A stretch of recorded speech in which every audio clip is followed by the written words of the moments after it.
Hi everyone, Alicia here. In this video, I'm going to be redrawing one of my old doodles from high school and practicing my chibi style. So let's get right into it. What you'll be seeing on the screen now is me sketching out their little poses.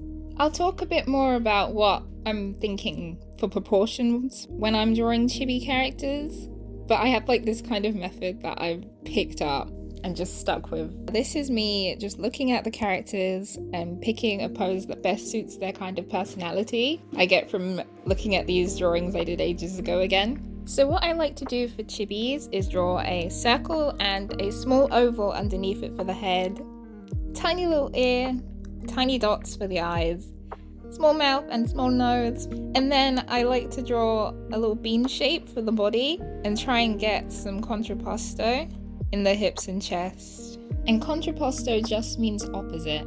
It adds a lot more character and flavor to your gestures and poses, in my opinion. For proportions, I always do the head a lot bigger than the body, since that's what chibis tend to look like. They have big heads, small bodies, tiny hands, tiny feet, and they're quite short.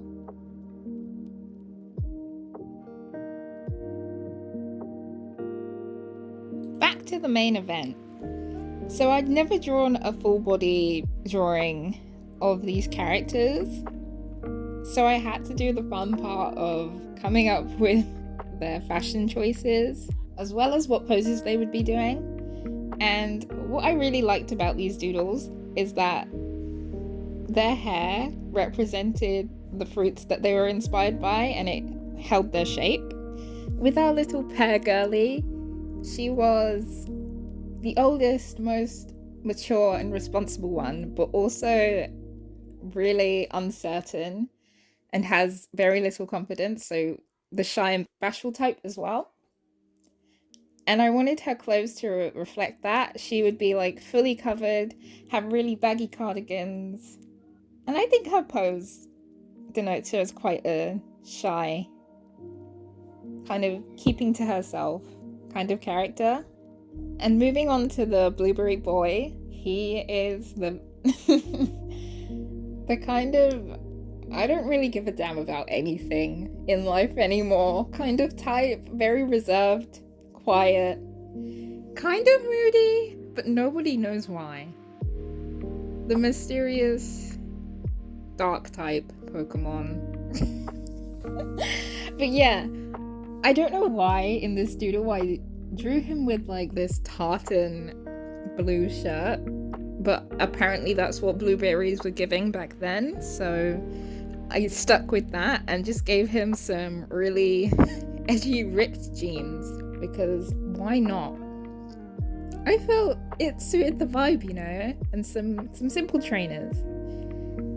And then for maybe my favorite, I can't tell if apple is my favorite or pear. I think it's leaning towards apple, just because I really appreciate how she looks. Her hair is kind of like jagged, but still round, in the shape of an apple. But it does give off that kind of like rage-ish flair. And I don't know, I just drew her outfit based off what I would wear, to be honest. I have this outfit in my wardrobe and I was like, you know what? It's yours now, Apple Girl.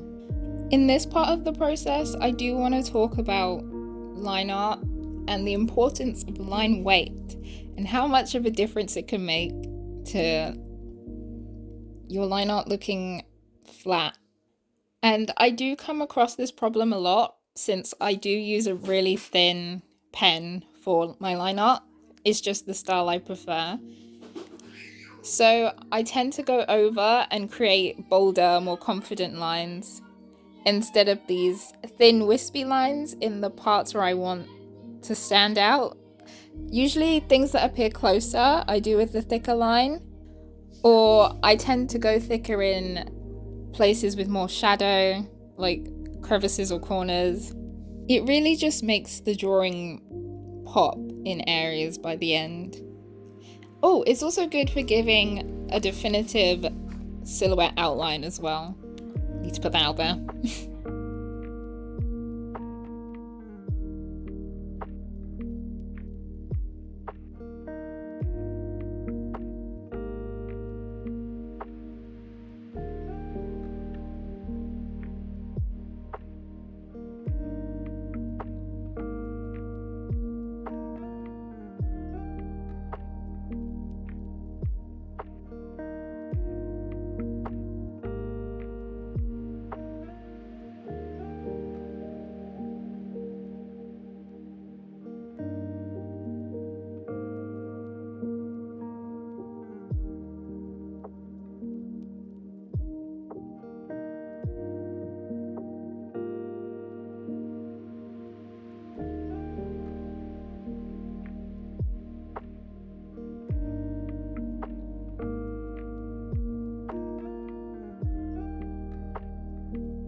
And finally, I have filled in the black colors. So the last step is to add some really simple rendering. And I'm talking like really simple, just shadows. One shade of shadow, one shade of light, and then bada bing, bada boom, we're done here. Also at this point, I like to add in the blush, any additional highlights in the hair. Specifically for the hair, I tried to add this kind of like fading out effect with the soft airbrush and just picking a lighter shade of the character's hair color and airbrushing it in the top left corner. And I think it adds a cute effect. It makes them look shiny, like fruit skin, you know? Fruit skin is shiny and healthy. I also kept the shading on the eyes really simple since the eyes are really tiny. Just adding some reflective light. A cute blush, but everyone is blushing.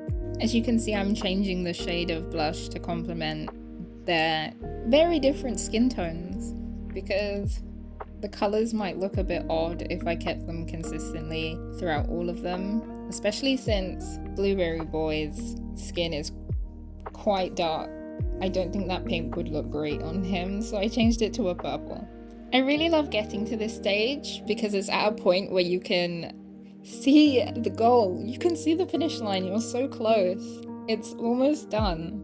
When I'm rendering shadows for chibi characters, like I said before, I try to keep it as simple as possible, only shading areas that matter most, and that makes sense.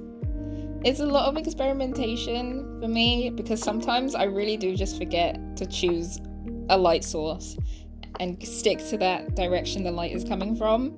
So if it does look a bit odd here, my bad, OGs. I'll try better next time, I guess.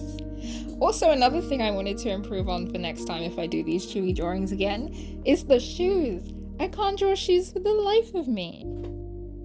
Just to mention, I am working on 3 different drawings at one time. Yes, call me the multitasking queen.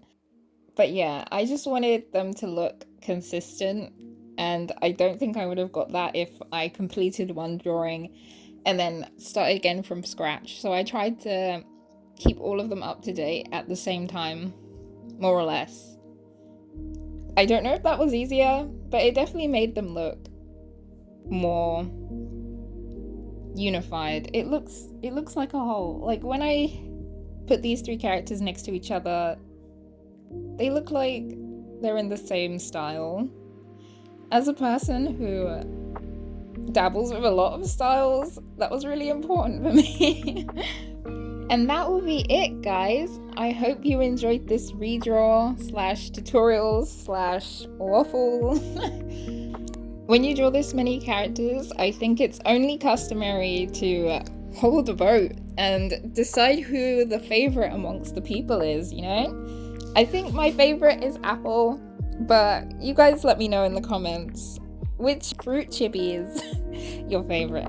Oh, and some fruit chibi lore for you people interested. the number of leaves equates to their age. So the fewer leaves you have, the older you are. You're welcome. Thanks for sticking through the video, and I will see you guys on the next one. Okay, thanks for watching.